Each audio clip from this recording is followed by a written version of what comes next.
This was a $400 account and it is now $3,000.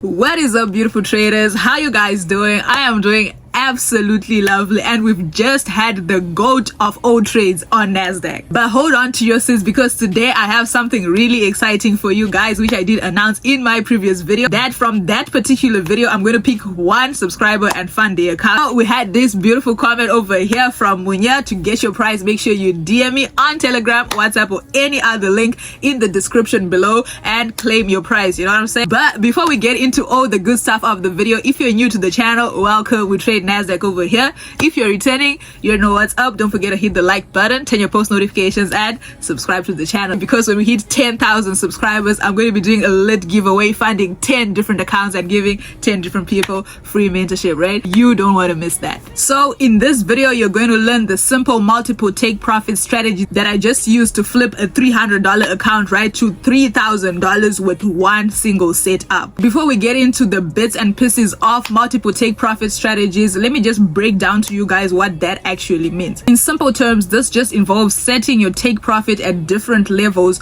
on a particular setup to capitalize on price movements whilst you minimize the risk you are taking on that particular setup, making sure that you don't miss out on certain potential gains, but also protecting your account from sudden reversals, because when you're trading Nasdaq, that's what you actually want to be careful of. That is one of the market cheat codes that you can actually use when you are trading Nasdaq or any other chart, right? So right now we're going to go on to our beautiful charts and check out what we have. I'm going to explain to you guys what I did, what I was saying.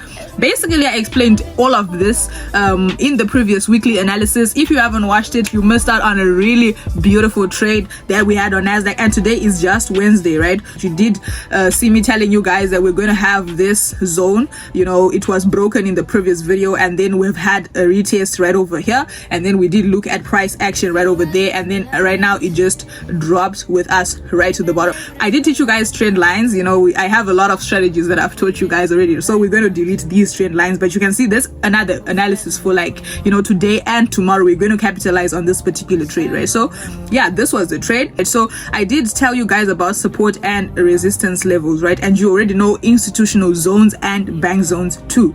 Those are our key levels that we want to be taking profit at, right? So you know that the market has potential of going either down, it has potential to keep pushing to the top, right? So I was in a selling position right over here, and I know that since the market has rejected at a major zone, right, I know that it's not going to give me a short move. So when I have such a big move that I'm expecting in the market, right, I don't want to just leave my trades running right over there. Instead, I want to capitalize on each and every, you know, pip that the market gives, right? At the same time, I'm going to just keep like in mind that the market can just decide to reverse against me, right? So that's why I'm going to be taking profit at certain levels. So where do you take these profits, right? So that's what I'm going to explain to you guys. So you can see that we do have our bank zones. When I normally mark them with horizontal lines, the ones on a major time frame can take longer to get reacted on, right? So you want to go down to a lower time frame, maybe 1 hour time frame, and then you want to look for each and every institutional zone that you've had during the sessions from previous data, right? So we are looking at our Nasdaq trade right over here, and then I did enter on a 15-minute time frame. 30 minutes, of course, you had to analyze first and then see good price action right over here, right? So the first trade that we took, right, was the one on Monday right over here. You see that the market did open with a gap, and I did explain to you guys the gap opening on Nasdaq and US30 in the previous video. I said if you see the market opening with a gap, there's a high chance that it wants to close that particular gap the very same day, and if it fails to close it, it means that it won't close it anytime soon. It's going to just reverse, and people will still be anticipating the market to close the gap, but it actually won't do it, right? So we did have the market closing our gap over here, and that is our first beautiful trade that I gave, of course, in the inner circle. You know, we did eat this trade, and then the thing is, we knew that the market has potential of going down further, because this is a big bullish engulfing candle. Now listen, I did tell you guys that you're looking for a pin bar, a bearish engulfing. This is not a bullish engulfing, this is a bearish engulfing candle, excuse me. So that's what I said in the previous video. I said you're looking for a bearish engulfing candle right at that zone, and we found that on our 15-minute time frame and our 30-minute time frame too. It's exactly the same trade that we had, and we did have a gap over here, so we knew that it was going to get closed. We closed the gap, and then that was our first trade on Monday, right? So as soon as we saw it, we came. I think I gave the trade right at the zone because it was like it was like a good sniper entry trade. I already knew what the market was trying to do, right? So at first we were targeting the closing of this gap. So that's what I'm saying, right? So the first take profit level that we had on this particular trade was going to be the closing of the gap. Why? Because the market can come and close the gap as it should do and then reverse and go back, right? So instead of me saying, oh, I know that the market has rejected on a higher time frame, right? I'm going to just hold the trade and not capitalize on those profits that I've made now. It's going to go back in drawdown, and there's a chance that it might even break this zone and then go and reverse against me, and I'm going to lose the profit that I had made at this particular zone. So that was our first take profit right at the close of the gap. So first take profit hit, right? And obviously, you know, I did tell them right over here, and that was it for Monday. We did have trades right at this zone. So when you are taking a multiple take profits, you enter, let's say 5, 6, 7 trades according to your account size, you know, and then at the first take profit you can close 3 trades, you know, you can close 4 trades and leave like 6 running and leave like 3 running, right? We took our first take profit right over here, and if we did not, it would have reversed against us. You can see it has gone back to our entry point. What we are now saying is this is now a liquidity zone. And what do I tell you guys about liquidity zones? You want to wait for the market to break it, right? So we are already in our selling position for Tuesday right over here. We did enter as soon as it went back to our zone, and you can assume that we're just holding these trades from the previous day, right? So we went in, and then our first take profit is still going to be the exact same, you know, bank zone that it formed on Monday, right? So this would be our first take profit. But in this case, as you know, this already formed a liquidity zone, right? You know that there's money resting right over here, and the market wants to wipe it down. So what do? You go to a lower time frame, right? So on a lower time frame, you're going to wait for the market to break out of that zone. In this case, you see it broke out of the zone at that particular zone, right? You go on the 5-minute time frame to see, did it break and close, right? You see it broke and closed at that zone, right? So instead of you now taking profits at this particular zone, which is your trade profit 1, it broke and closed outside, you're going to add positions to this particular zone, right? Our targeted profit is going to be the next bank zone that we have after the market breaks liquidity, right?